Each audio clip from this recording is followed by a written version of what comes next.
வீட்டில் துர்நாற்றம் வீசுவதாக விருகம்பாக்கம் போலீசாருக்கு தகவல் கிடைத்தது. தகவலின் பேரில் வீட்டின் முன்பக்க கதவை உடைத்து உள்ளே சென்று பார்த்தபோது உடலில் பல்வேறு இடங்களில் வெட்டு காயங்களோடு தலையில் வெட்டிய அரிவாளோடு அழுகிய நிலையில் கொலை செய்யப்பட்டு கிடந்த நபரின் உடல் போலீசாரால் ஞாயிற்றுக்கிழமை மீட்கப்பட்டது.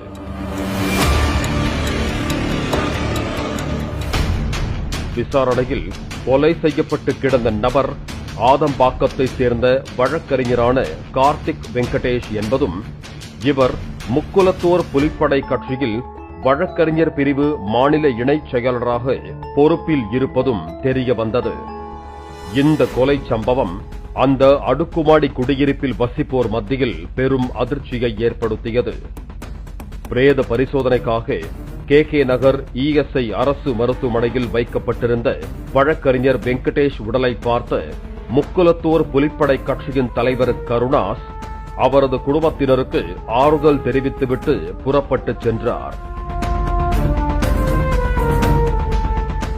வழக்கறிஞர் வெங்கடேஷை எதற்காக கொலை செய்தனர், கொலையாளி யார் என்ற கோணத்தில் விருகம்பாக்கம் போலீசார் விசாரணையை முன்னெடுத்தனர்.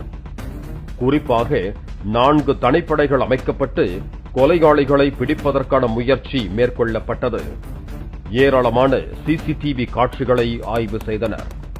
போலீசாரின் முதற்கட்ட விசாரணையில் கருணாசிடம் இருந்து சில வருடங்களுக்கு முன்பு வழக்கறிஞர் வெங்கடேஷிடம் கார் ஓட்டுநராக வேலை பார்த்து வந்த கார்த்திக் மீது போலீசாருக்கு சந்தேகம் எழுந்தது. அவரது செல்போன் சுவிட்ச் ஆஃப் செய்யப்பட்ட நிலையில் அவர் தலைமறைவானதால் சிசிடிவி காட்சிகளை கொண்டு கொலையை அரங்கேற்றிவிட்டு தப்பிச் சென்றது அவர்தான் என்பதை போலீசார் கண்டறிந்தனர். இதனையடுத்து செல்போன் டவர் மூலமாக தனிப்படை போலீசார் நாங்குநேரியில் வைத்து கொலையாளி கார்த்திக் மற்றும் அவரது சித்தப்பா உறவுமுறை கொண்ட ரவி ஆகிய இருவரை கைது செய்தனர். கார்த்திக் மீது 20க்கும் மேற்பட்ட வழக்குகள் நிலுவையில் உள்ளன.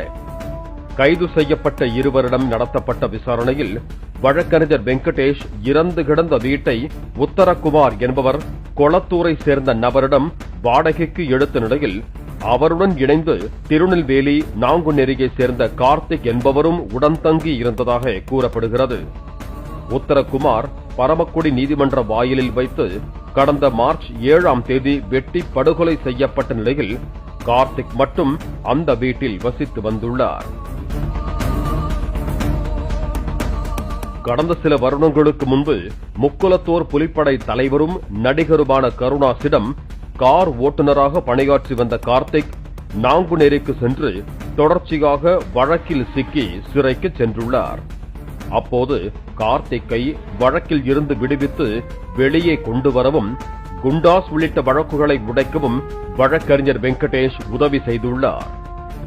சொந்த ஊரில் இருந்ததால் தொடர்ச்சியாக வம்பு வழக்கில் சிக்கி வருவாய் இல்லாமல் தவித்த ரவுடி கார்த்திக்கை வெங்கடேஷ் சென்னைக்கு அழைத்து வந்து தனது கார் ஓட்டுநராகவும் இதர வேலைகளுக்கும் பயன்படுத்தி வந்துள்ளார். வெங்கடேஷ் மற்றும் அவரது நண்பர்களுடன் ஓட்டுநர் கார்த்திக் தங்கியிருக்கும் வீட்டில் மது அருந்துவது உள்ளிட்ட சிலவற்றை செய்து வந்ததாக கூறப்படுகிறது. இந்த நிலையில் கடந்த 3 தினங்களுக்கு முன்பு வெங்கடேஷ் நண்பர்களுடன் வேறு ஒரு இடத்தில் அளவுக்கு அதிகமான மது போதையில் இருந்தபோது கார்த்திக் வீட்டில் உணவு சமைத்து வைத்திருப்பதாகவும் வந்து சாப்பிட்டுவிட்டு போகுமாறும் கூறி அழைத்துள்ளார். அப்போது வெங்கடேஷ் தனது 2 நண்பர்களுடன் கார்த்திக் வீட்டுக்கு சென்ற நிலையில் இரவு 7 மணி வரை மூக்கு முட்ட மது அருந்துவிட்டு அவரது நண்பர்கள் இருவர் மட்டும் சென்ற நிலையில் வெங்கடேஷ் போதையில் நடக்க முடியாமல் அங்கேயே தங்கியதாக கூறப்படுகிறது. அப்போது வெங்கடேஷ் ஓட்டுநர் கார்த்திக்கை இழிவாக பேசியதால் இருவருக்கும் இடையே பிரச்சனை ஏற்பட்டுள்ளது. அப்போது கார்த்திக் தான் மறைத்து வைத்திருந்த அரிவாளை எடுத்து வெங்கடேஷை சரமாரியாக வெட்டியுள்ளார். தலையில் வெட்டிய கத்தியை உருவி பார்த்தும் வராததால் அதனை அப்படியே தலையில் சொருகியபடியே வைத்துவிட்டு உடனடியாக அந்த இடத்தில் இருந்து தப்பிச் சென்றுள்ளார் கார்த்திக். தனக்கு அனைத்து விதத்திலும் உதவி புரிந்த நிலையிலும் வழக்கறிஞர் வெங்கடேஷ் தன்னை நடத்திய விதம் சரியில்லை எனவும் தனது ஈகோவை டச் செய்ததால் கொலை செய்ததாகவும் தெரிவித்துள்ளார். உத்தரகுமார் கொலை செய்யப்பட்ட பிறகு தங்கியிருந்த வீட்டை அலுவலகமாக மாற்ற வெங்கடேஷ் திட்டமிட்டிருந்ததாக கூறப்படுகிறது.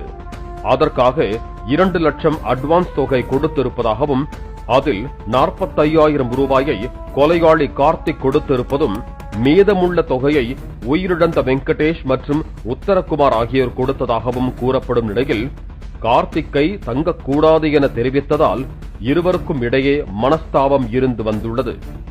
இது தொடர்பான பேச்சுவார்த்தையின் போது தனக்கு முக்குலத்தோர் புலிப்படை கட்சியில் மாவட்ட பொறுப்பு வழங்கப்பட்டிருப்பதை சுட்டிக்காட்டி வீட்டை காலி செய்தால் மரியாதையாக இருக்காது என்று கூறியதாகவும் மிதமிஞ்சிய போதையில் இருந்த வெங்கடேஷ் புதியதாக கட்சியில் சேர்ந்த தனக்கு மாவட்ட அளவில் பொறுப்பு வழங்கப்பட்டது குறித்தும் கேலி செய்து பேசியதாலும் வாக்குவாதம் முற்றி கைகலப்பு ஏற்பட்டதால் ஆத்திரத்தில் கொலை செய்ததாகவும் கார்த்திக் போலீசாரிடம் தெரிவித்திருக்கிறார்.